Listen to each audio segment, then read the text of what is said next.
खरं तर विलास घुले यांनी दुसऱ्याचं भांडण सोडायला गेल्याच्या नंतर त्यांचाच खून करण्यात ह्या लोकांनी जाणीवपूर्वक गुंड प्रवृत्तीचे लोक आहेत आणि हे कुणाच्या जवळचे आहेत हे सर्वांना माहिती आहे.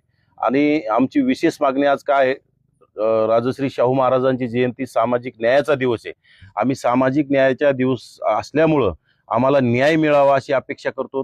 जो खासदार बजरंग सोनवणे याचा मुलगा आहे, हो पुरवणी यादीमध्ये त्याचं नाव घेतलंय, परंतु पोलीस अद्याप त्यांना अटक करत नाहीत. त्यांच्यावर पाहिजे तसं कारवाई करायला टाळाटाळ करण्याचं काम पोलीस करत आहे.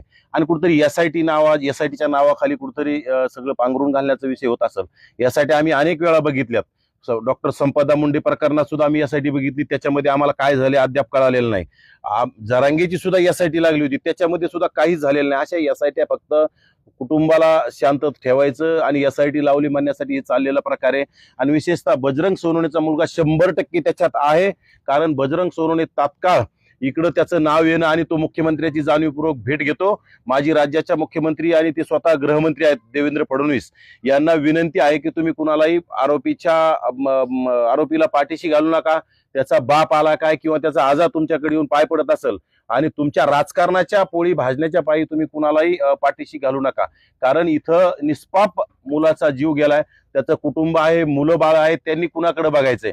आणि जो माणूस कुठंतरी सामाजिक भावनेतून, सामाजिक चांगल्या भावनेतून कुठंतरी कुणाचं तरी भांडण सोडलं पाहिजे आणि भांडण सोडायला गेल्याच्या नंतर जर त्याची हत्या करण्यात येत असेल तर हे महाराष्ट्राला काळीमा फासण्यासारखी घटना आहे. कोणी कुणाचं इथून पुढे भांडण सोडावं की नाही सोडावं अशी परिस्थिती निर्माण झाली.